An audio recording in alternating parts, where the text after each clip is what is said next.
in opposition to Senate Bill 1268? Mr. Chairman, Brett Bassett, Virginia Manufacturers Association. We're among the largest property owners in the state of Florida. Right now, it says shall not for a very specific reason, because most businesses don't track the local budget process that closely.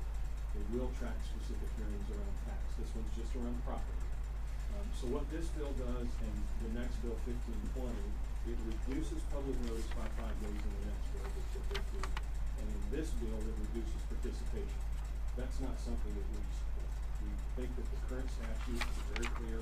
It gives taxpayers an opportunity to have a very clear meeting, very clear discussion about what the impacts could be, and it gives a lot more deliberation into the budget process.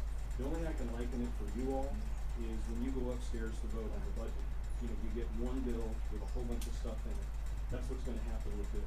We feel that it will be a temptation for local government to cut the property taxes into the budget process and limit participation from the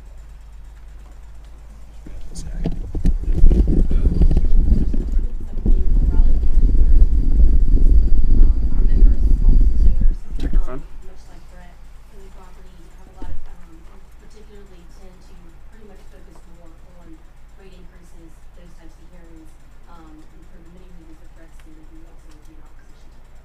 Thank you. Yes, ma'am, welcome. Chairman, members of the subcommittee, Kate Baker with the Virginia Retail Federation. We also oppose for this evening. Mr. Chairman, members of the committee, Jeff Smith from the Virginia Wholesalers and Distributors Association. You know, we track all and handle all tobacco products. And we have worked for years in a direction of uniformity for local government so that we can bring about some consistency in the process in Virginia. This bill presents a may so that individual localities may elect to do it differently. And for us to try and keep up and manage that, it becomes more problematic. So for that, we would ask that you please support the bill. Yes, sir, thank you. Anyone else wish to speak for or against? Senator Evans, I apologize, I should ask, and I'll ask everybody. This has no revenue, right? No. Thanks, sir. Anyone else wish to speak in the audience? Any other members? Yes, ma'am. Senator Delaware. Am I understanding this correctly, this takes it from being two separate meetings and just now makes it one? It could make it, that's the purpose of the bill, is that if a locality wants to have one meeting where they can consider the entire fiscal picture and make it more convenient for members of the public to come on one day to testify instead of two. But in a practical application, right now they're allowed to have these on the same day, and they may schedule them and give notice that they'll be held hours apart, which means that for the members who want to, public who wants to testify both on the tax rate as well as on the budget, that they have to wait to testify on the second topic. So it really allows for a fuller, easier public participation. Notice would still be given to the taxpayers. Mr. Chairman, speaking again. Yes, sir. Again, I think that I can appreciate the desire to try to streamline and make things more efficient for government on this and the permissive nature of it. Again, the problem I have though is that at the end of the day, I want to be informed specifically if taxes are being addressed. And I just sat through our own budget hearing the other day, and it's stimulating as that was. It is.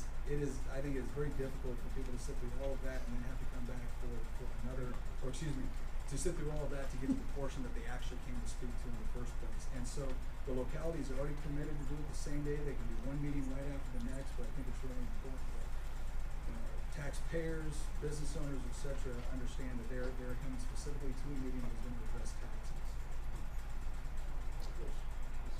Let me ask you a question. I don't know if that's ever having nervous, but just I want to think this through because it seems to me a fairly minor change that you're asking for. And it seems also to me that this will only apply to those counties that, for whatever reason, the county supervisors feel comfortable enough to be able to do this. I mean, they're not going to take this rule in a county where there's no job opportunity. So to the extent that you represent the counties or the localities that are doing this, I've always liked to give localities information, but the question I have though is, maybe it's a Is it true that by the time a county board makes a decision on increasing taxes, for whatever reason, property tax, it doesn't really matter how many people show up and testify against it, by the time it's actually teed up, especially if it's tied into the budget day, Yeah. isn't it pretty much a done deal that at that stage, the public hearing is just to give a chance for people to kind of vote? I mean, is it, how often do people actually change their mind at that hearing? Well, it's my understanding that they advertise a tax rate at a maximum tax rate that can be increased. And then when you hear from the public, they may decide, whoa, we don't wanna increase it by that much. And typically they advertise it, at the highest they may increase it, and then work it out.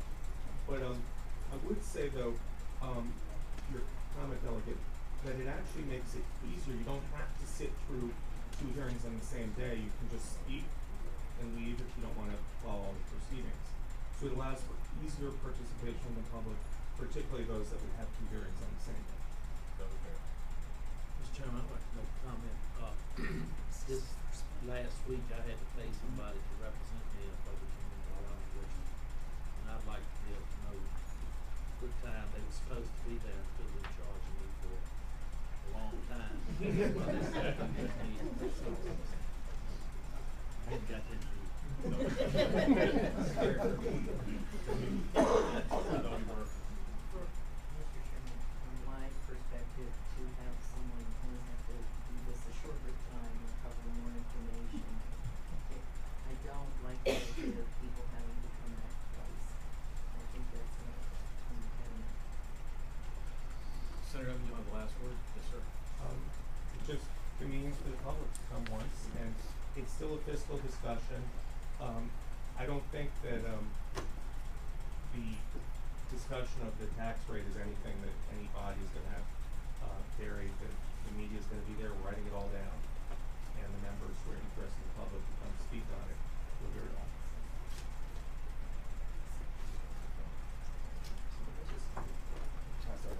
It's not a street motion. We have a motion from Chris, properly seconded. So, May I take- we have a motion's laid on, something motion laid on the table. It's not debatable. All in favor of laying Senate Bill 1268 on the table, say aye. Aye. No.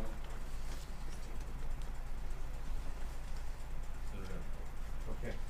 Hopefully this next one will be a little easier. It has to do also with tax rate hearings. And, 1520, sir. yes, sir, SB 1520. Right now, you give a 30-day notice when there's gonna be a tax hearing. But if your locality meets on a Saturday and you can't get a newspaper to publish it on Sunday or get them to publish it on Monday, you can only talk to them on Monday. So at best, you can get them to publish it on Tuesday. But if you want them to be able to, if you wanna hold your regular schedule that hopefully members of the public are familiar with, and get out that word, especially if you've got Easter involved, Easter weekend I should say, or spring break or something, it can get really tight. So you would still have notice in a public place, presumably the government building, 30 days in advance. And it would just run in the paper as few as 25 days rather than the full 30 days. Anyone in the audience wish to speak in favor of Senate Bill 1520? Anyone in the audience wishing to speak against Senate Bill 1520? Same flavor, exact same. I mean, look, if you wanna speak in favor, please stand up. And I think I will say this, Dean, if you don't wanna speak, if people wanna speak, you really need to jump in. Let people know you are dismissed. Mr. Chairman, Nicole Riley, NFIB. We just have some concerns, as well, with shortening the notice. We just think that it's important that we stay consistent with the policy that we've had for the notice. Hey, Baker, Virginia, Mr. Federation, Same reasons, but also, Mr. Chairman, this modifies the exact same code section. One could probably estimate that this bill could be amended later on in the process with regulation water, so we're concerned about that as well. Any other for this? Any questions from the panel? Senator Evans, last word, yes, sir. If there's a concern that it's gonna be amended later, I could assure the committee I won't accept any amendments to the speech. various other phrases that are changed there. We have a motion to report, properly seconded, Senate Bill 1520.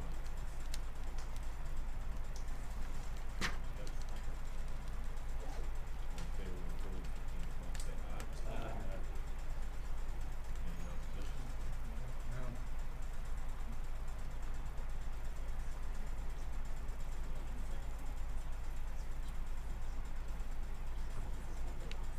Fox on no.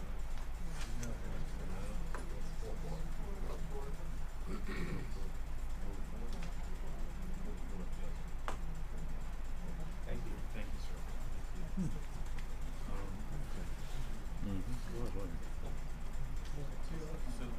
Senator Deeds, yes, sir, welcome. Before I get started, I haven't had a chance to see another clearance since that board speech. I just want to make sure you're right in three future speeches I have. I'll pay you more than that. Question is, how do you vote? Yeah, I know. We took care of the other one. Yeah, that's right. You know you have to follow the shaw's lead.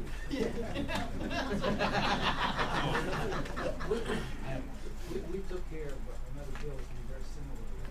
I've got, Senate Bill 1350. Now, I've got constituents here who speak to the bill. Let me just tell you, they bought a used car that didn't work. They gave the mechanic a chance to fix it. At the dealership, they didn't get it fixed. They sent it somewhere else to fix it. They didn't fix it. Finally, they took the car back and they wanted to refund their sales tax. So they didn't get all their money back. Where DMV said they didn't have authority to give them sales tax. What this bill does is it gives them authority to use the car to get a sales tax back. Simple as that. The substitute language is worked out with DMV that impose a 45-day time limit. Has to be returned within 45 days of the purchase if it's not a new car. But that's simply what the bill does. If my constituents are here to write here. Any questions, quickly? How much does a hat, I mean, how much does a tie like that? My wife gave me this time, and she left the price tag on it. I'm not gonna tell you. I object to that question. Mr. Chair, question for tax. I imagine this would be minimal. Mr. Chairman, DMV administers this, so no impact to us. Last year, on cars, new cars were earning $770,000. That was new cars. So we already do it? We do it for new cars, we don't do it for used cars. Gotcha. This gives them authority on used cars, so return within 45 days. And the impact statement I got, said it would be nice to use. I'm looking at the impact statement. Is DMV here? I just want to make sure that the process goes. Is DMV? Because, correct me if I'm wrong, that some dealers collect it and give the tags out. Some people go to DMV to get their tax and pay the tax. Is that correct? So if a used car dealer collects the tax, does he go to DMV to get his tax back, or does he go back to the dealer to get his tax back, money back? It would, I assume, would depend. The dealer has about 30 days to get to DMV. Look and see exactly Would that? what it was in the process. Okay, so my next question then would be the tax. Would you take that off of your, just as a return, off your monthly return, get the tax back? Or is all DMV? It's all DMV. But this is done for new cars now. Sir, did you say that people, anyone in the audience wishing to speak in favor of Senate Bill 1350? I've got some folks here from Albemarle County that can give you more detail about what their experience. Ma'am, thank you for coming. Welcome and thank you for coming down and raising this. Thank you. Mr. Chairman and members of the committee, I am Marcia Garnett from Cleveland, Virginia. I purchased a used vehicle on Wednesday, June 1st, 2016. When I went to start the car on June 2nd, it made a sturdy noise. The car made the same noise on June 3rd. So my husband called the dealership, and they said to drop the car off over the weekend, which we did. After almost 1 week, we called the dealership, and the owner told us the car could not be fixed, and he was taking the car to Richmond to a dealership who worked on that specific model. According to that dealership, my car arrived on June 13th. Over the course of several weeks, we were in constant contact with our dealership, being told they were working on the problem. Finally, on June 30th, we were told the Richmond dealership could not fix the car. The Richmond dealership could not guarantee if they continued to work on the car, it was going to cost $125, and our dealership owner did not want to pay for work that could not be guaranteed. He told us to take the car back and get an extended warranty on the car, and he would help pay for part of the cost. After speaking with the mechanic that actually worked on our car, he advised us that at any time the car could suffer a catastrophic engine failure. You see, the problem was deep in the engine. After considering our options, on July 9th, we went back to the dealership to return the car, which he still had. We expected a full refund of $18,283.25 since the car was defective and still not fixed. We were told we could only receive the purchase price because the taxes of $717.50 had been sent to the state and we could not get them back. I'm sorry, this car was defective and still not fixed. If I make a purchase anywhere, I will be refunded the purchase price and taxes that were paid. The dealership owner stated this problem had never happened before. I find it hard to believe that in 40 years of business, this had never happened. He wears a tie like Curly. What make and model was that car? I need one, I'm not buying that one. It's a RX 350.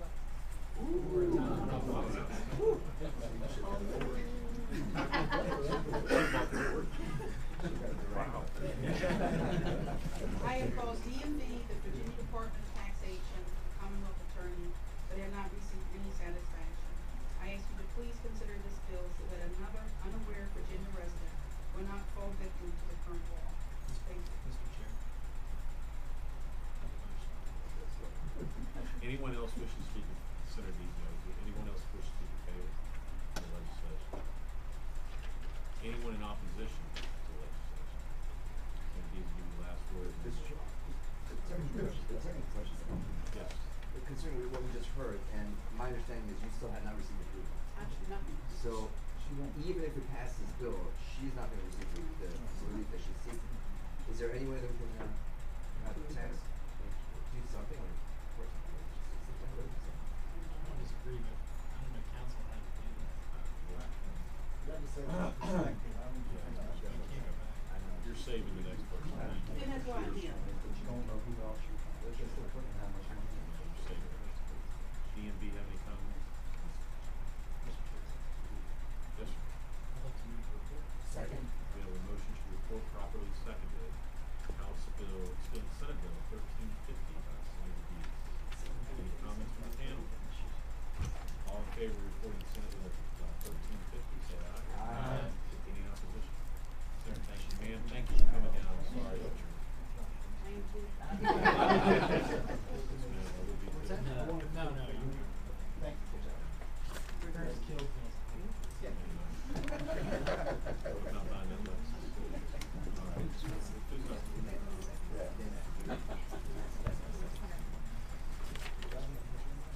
Senator Bush, you have some sign. Senator Hanger, I'll let you have Senator Lewis.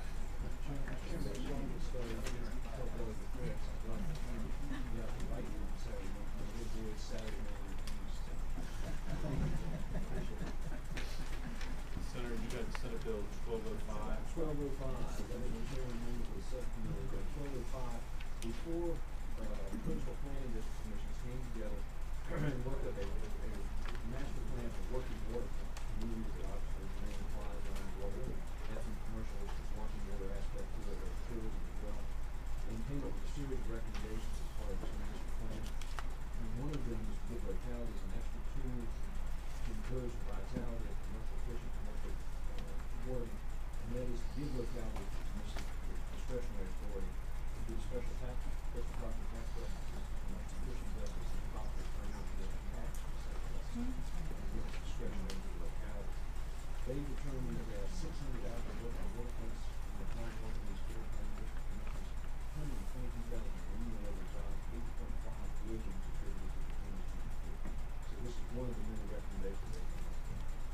And since the chairman of Senate Finance is here, I need to make sure I ask, does it have any impact on me? There should be no fiscal impact, fiscal impact dealing with locality, shall I, today. No, If they comment, did. no comment. Mr. Chairman, just a quick question. Sure. But I think it's important, it's only if it shows to. Right. So. Sorry, Mr. Chairman, so my question is, so are we're adding something that can now be taxed that currently can't be taxed? Is that the, understanding? It's putting it in a category that can receive preferential tax treatment from the locality.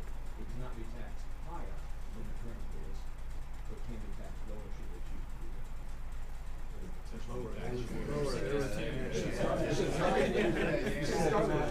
Let me erase the no next to this. You can look in there and it's a list of things. Call center, personal property, it's in that same list. I think you should have just opened with that. You probably would have had him with that. You'd have had him at the level with that. Anyone in the audience wishing to speak in favor of Senate Bill 1205? Anyone in opposition to Senate Bill 1205? Senator, the last word? Just again, there are no tools to localities, and there are a couple of other bills that come through it. Committee operates by motion. Yeah, there you go. The motion properly seconded to report Senate Bill 1205. Any further discussion? Hearing none, all in favor of Bill 1205, say aye. Aye. Any abstain? One abstain.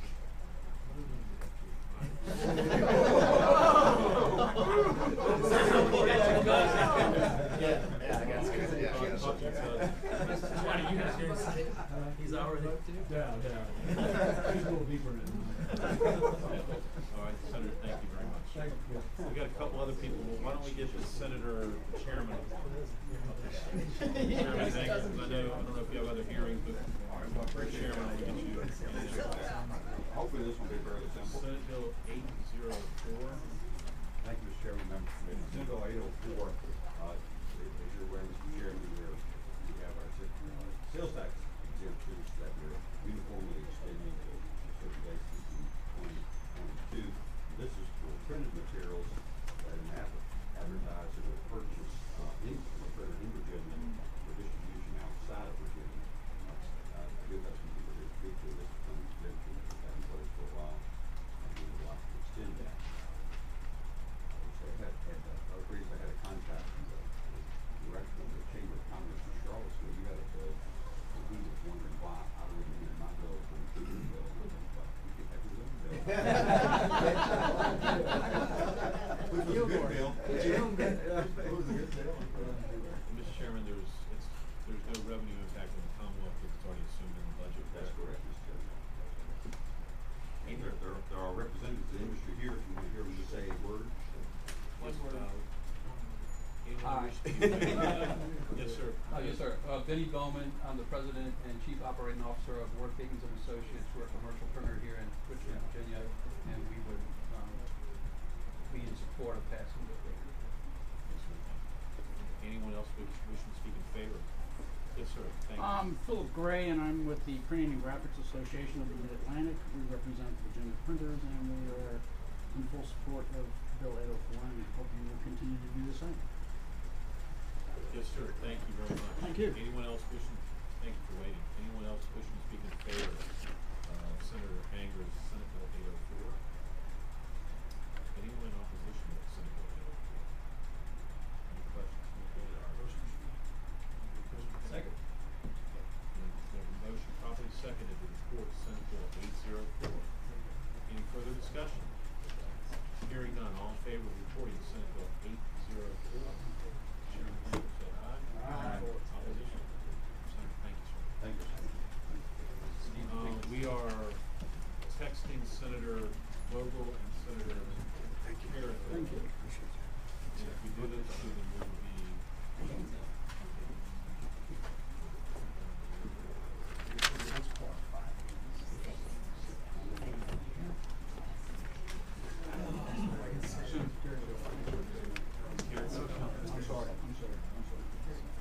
Is that different big guy? Yeah, the guy with the steak sandwich. Gilbert has Big steaks are there. Okay, well, let me, okay, yeah, I'm going up, there's nobody around. Well, I'll pass by temporarily.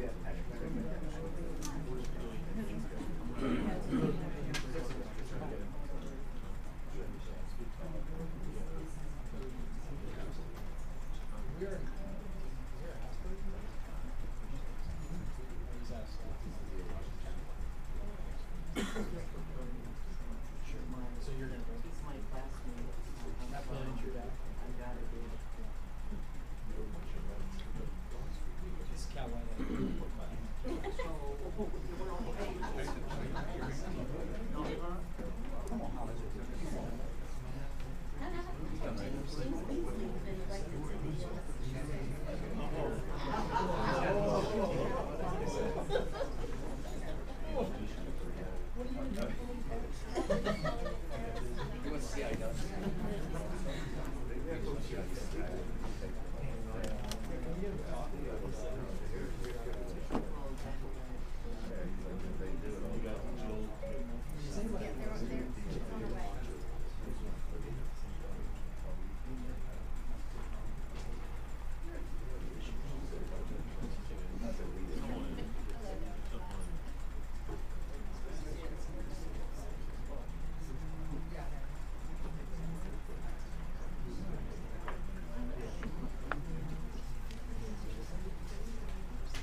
That's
it wasn't actually clear enough to the voter exactly what it was they were being asked to vote on. And so specifically the requirement of consumer taxes, added to food and beverages. So that's what the bill does. There was not an objection when this was heard on the Senate side, but on the House side. So, but I will tell you, the rationale for this is that it is an extraordinary undertaking for folks on both sides, those who are proponents and those who are the opponents. And for those who are in the food and beverage industry, if this is something you could do year after year, it's a significant undertaking, and the notion is that it can run down over time, and it should be something that you don't have to worry about. So, that's the bill. Anyone? Anyone in the panel wish to questions quickly? And then anyone in the audience wish to speak in favor of Senate Bill 1296? Yes, sir, welcome. Thank you, Mr. Chairman, members of the committee. Joe Wertz, Virginia Restaurant Lodging and Travel Association, and here in support of the bill. Yes, sir, welcome. Mr. Chairman, members of the subcommittee, Mike Forehand with the Virginia Chamber of Commerce. We also strongly support the bill. Thank you. Yes, sir, welcome. Yes, sir. Chris Gill, Christian Barton, here on behalf of the movie theater owners in Virginia, and we also support the bill. Anyone in opposition to the bill? Hi, Mr. Chairman. I'm Claudia Arthur with Fairfax County. As you all know, we had a referendum on the mills tax last year. It didn't go very well. Why, what happened and that was, what happened to the mills tax? It failed, as you may have seen in the newspaper. And, you know, it put the question to the voters. They had the chance to say yes or no.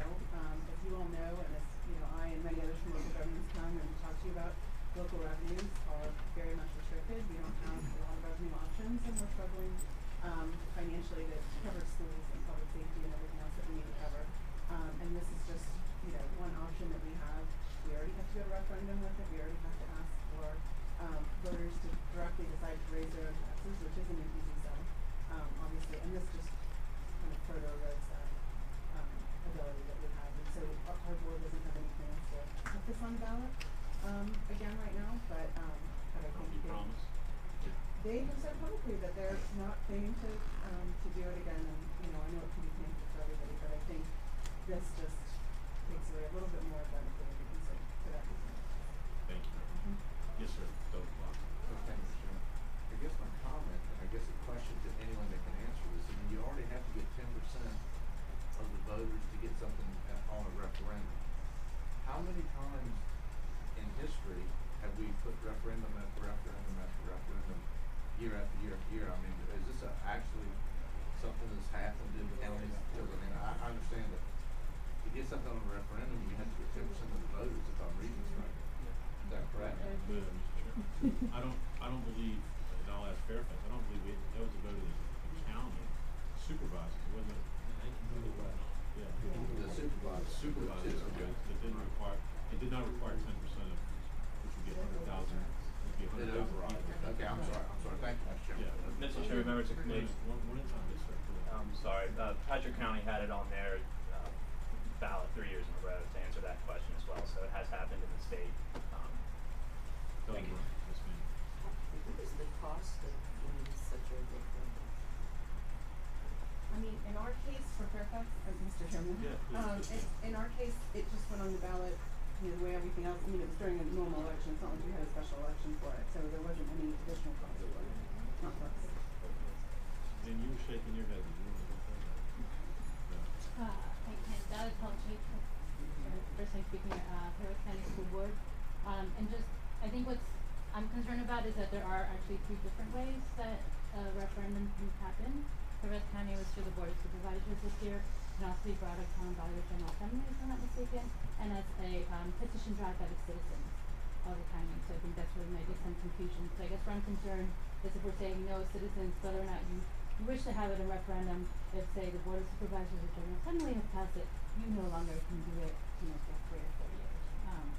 And I guess I know that there are different taxes, whether it's, you know, you're buying chicken at a grocery store or a restaurant, so that would complicate the second portion of that. Of, you know, you can say you have 4 plus 6% here, but then it's 4 plus 2.5% here. So I hope that the community takes that into consideration. Thank you very much.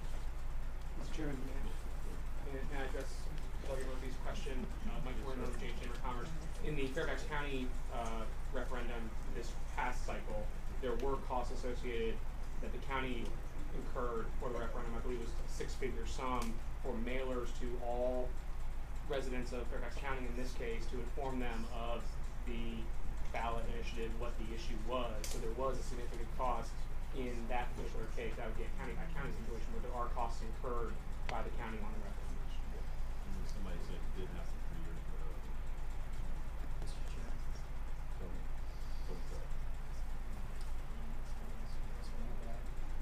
Kind of, I actually agree with the concept of the supervisor streams. We just try to gain, just have a sense of fatigue and want to wear them out. You can see that actually being a scenario from the cynic.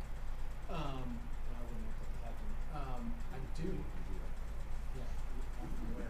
And then, but I do appreciate the sentiment of, look, if voters organize 10% of their population decides to petition, that's really denying something. I don't know we should be doing. So I don't know if the patron would want a friendly amendment to get it out of subcommittee. Well, Mr. Chair, I would say that it would surprise me if this is not represented to me. It would surprise me that if it was actually the case that the voters in Virginia County would be so eager to have a tax paperwork that represents they might be willing to for a special amount of time. The underlying, in my view, public policy rationale for doing this is because voters are getting more improvements year after year after year as to, I mean, if this becomes ultimately a cost of doing business in the community, that becomes an extraordinary cost of doing business because there is a we are a restaurant and take out. It's so broad. And we understand that, yes, localities have constraints on revenue and that it may be well motivated, but it also has an enormous impact on the folks who do business who have to, muster the resources to work against it. And so it is true, it's fatigue. And I just feel like it's fair to say it's time out for everybody on both sides. One thing is and the way through here seems like it's fair. If Delegate Watts, then Delegate Watts. Yes, ma'am. Thank you. I think, Mr. Chairman, I'm sure you would have to express a different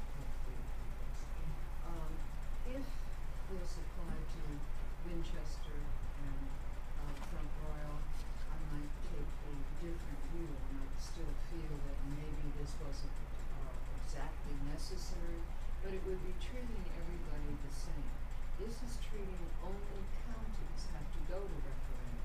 The cities can just enact these taxes through their normal procedures without having to go to the voter.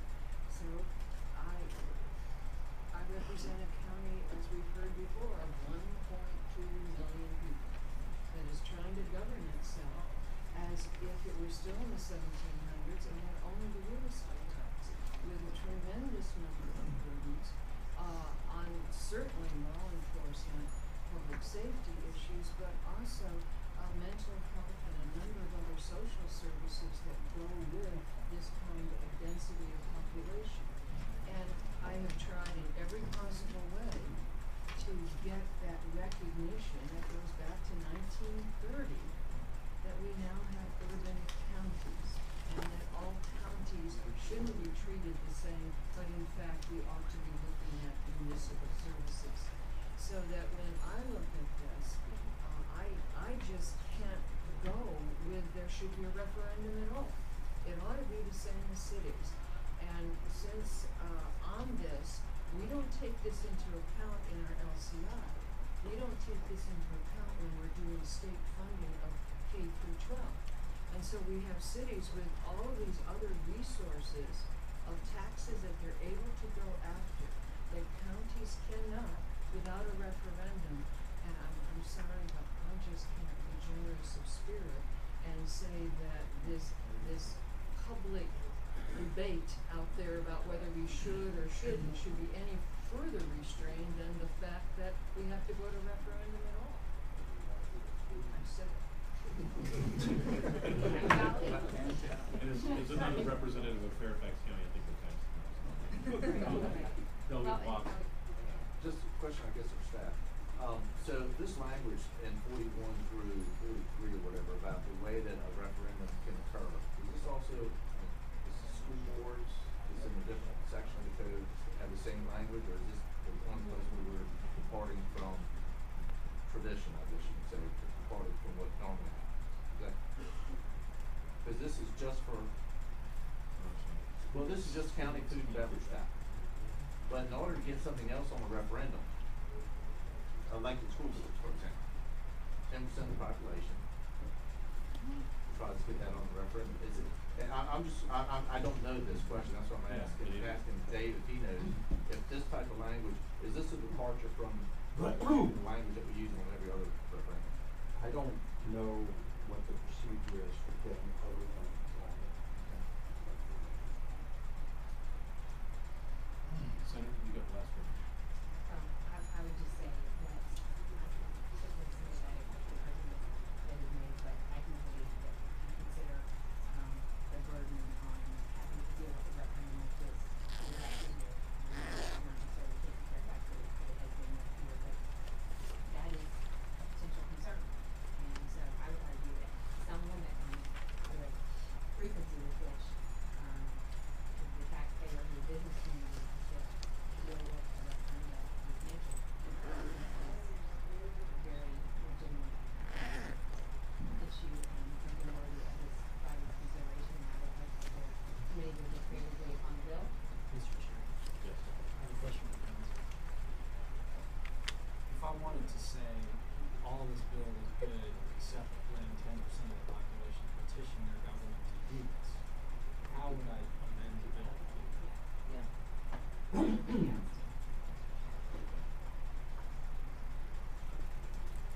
Except in cases of a petition or something? So you want it to apply only when the board, Board of Supervisors. I would work it in just right, however, and look up referendum should be authorized in Congress, blah, blah, blah, when, if it's done by the Mr. Chairman, speaking of that, for the folks here, this part, there are three ways that the county can have a referendum. The board, supervisors, and legislators, and the General Assembly can call voters for me. And then 10% of voters can do a petition to say we're going to start. We're fine with saying board of supervisors can do this every year, but it's hard to argue that if 10% of the citizens petition, so that's why I'm doing that. So that, Mr. Chairman, I propose that amendment concept. I think that's the question we have to make, that all board of supervisors are like 3 years or something.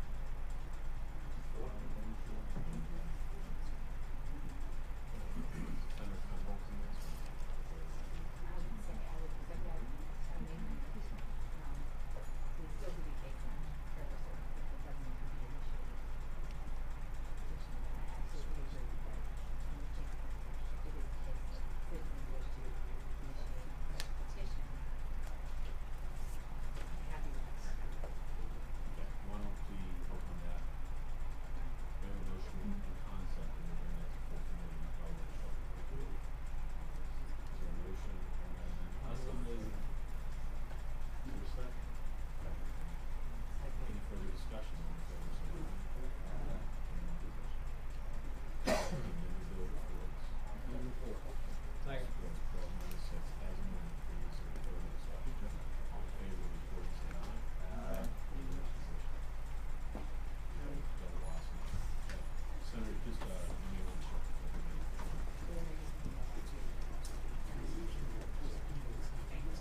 Thank you, Mr. Chair. Chairman Carrico. Welcome, sir. Sorry to keep you waiting. Thank you. Oh, that's for coming okay. out. I think a lot of the crowd here is for you. Chairman, Senate Bill 1320 is dealing with a project in Southwest Virginia and Washington County. As you guys know, we've been doing everything possible to rebound our economy in Southwest Virginia, and we have a developer in Southwest Virginia that has a project that borders Virginia and Tennessee. He's developed the Tennessee side with retail, and he has 250 acres side that he wants to develop, and this, bill would, allow the county of Washington County to, charge an admissions tax, to the entertainment venues that will be on that property. And, the beauty of this is, it's right there in Tennessee, West Virginia, and Kentucky all around it. So it will be, a large majority of those out-of-state people that will be paying for these bonds that it costs to build this project. And, The tax is only on the facility if it gets built, correct? if it gets built, it gives a 10-year window for it to get built. And, This there's provides an the opportunity exemption. for the facility to be built. Right. There's an exemption, that it doesn't apply to movie theaters, put on to that project. No fiscal impact to the Commonwealth. Is there a question from the panel? Board of Supervisors are all on board with this? They happen to be sitting right here. They drove 5 hours just to tell you that. Mr. Chairman, members of the committee, I am the chairman of the West County Supervisors. We did draft a resolution, in favor of settlement of road. We feel that this authority that will help us to, help pay for this infrastructure for this project. Does not put a tax burden on our citizens. People use it as end users. We feel that this probably could be, if not one of the largest, but possibly the largest tourist attraction in the state. I've heard you talk earlier today about taxes. We don't want to raise taxes either. We like to do it, bring in public revenue, so. So when people would pay the tax, if people would go to the venue, right? We invite you on that one. Yeah, we'll bring Tell the lots. Question, will your bonds be revenue bonds or will they be general obligation? Mr. Chairman, Yes, sir. I'm Jason Berry, County Administrator. There'll be basically a basic financing for a bank or financial institution, so there won't be a bond per se. So it'll be tied to the credit of the county. So there will be general obligation borrowing, whether you call it bonds Yeah, or yeah, a technically, loan, but yes, it's ma'am. still gonna be backed by the revenue of the county, not the revenue of the facility. Well, correct, but without the emissions tax, the county will not have the ability to put the infrastructure in for this.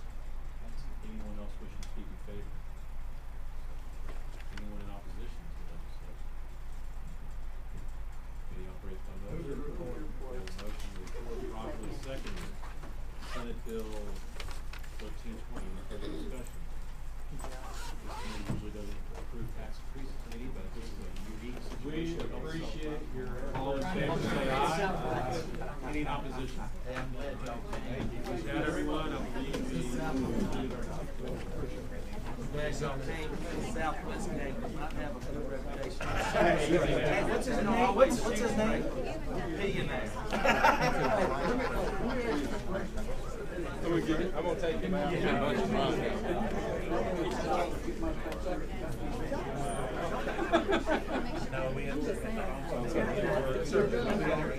Southwest Virginia Gate. No, I got you. We got a long way to go. All right, good to see you. I think we look forward to talking about it. Yeah, I look forward to, Hey, ropes course. I want the first trip down the slide. Golf course. All of them. You're invited. I want the first trip down the water.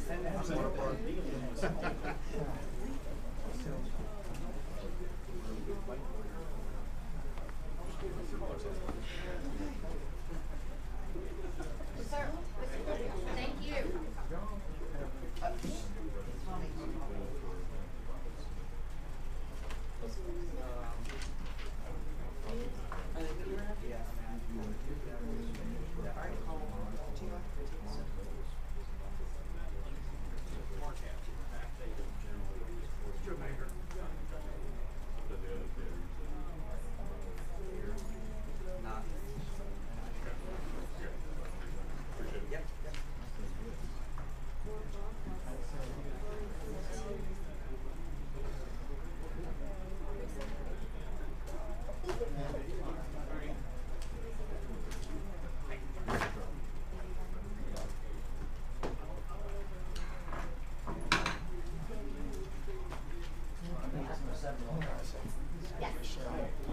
Thank you, Mr. Hine.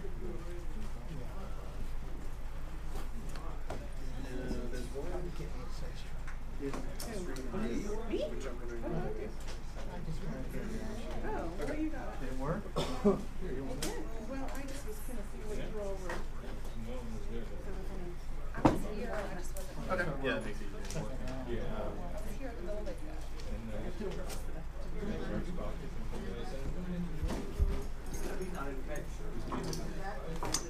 Did you take a picture?